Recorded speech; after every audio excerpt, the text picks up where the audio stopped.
সময় মোবাইল, একটু মায়ের হাতে কাজ করবে না সব সময়। এই স্কুটি যখন তুমি চালাতেই পারো না, কি দরকার ছিল পাকা মামের রাস্তায় স্কুটিটা নিয়ে বেরো না? এই বাবু, তুই অত মেয়েটাকে বকাবকি করছিস কেন রে? স্কুটিটা যাই হোক গে, মেয়েটা তো আমার ঠিক আছে। জীবনে প্রথম চাকরি পেয়ে তোমার জন্য তিলে তিলে পয়সা জমি স্কুটিটা কিনেছিলাম, আরো কি করেছে জানো? রাস্তার মধ্যে নিয়ে গিয়ে স্কুটিটাকে ভেঙে যাচ্ছে তাই করে এনেছে। আমি চেঁচামেচি করবো না, তুমি বলো মা।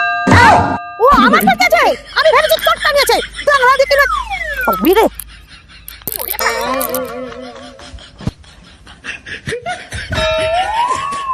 আমার গাড়িটাকে ভাঙিয়ে দেবা দাঁড়া।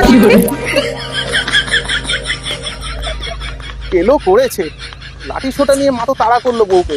কি হবে আজকে কে জানে বাবা। আমি বা মুখ থেকে কথাটা বলতে গেলাম,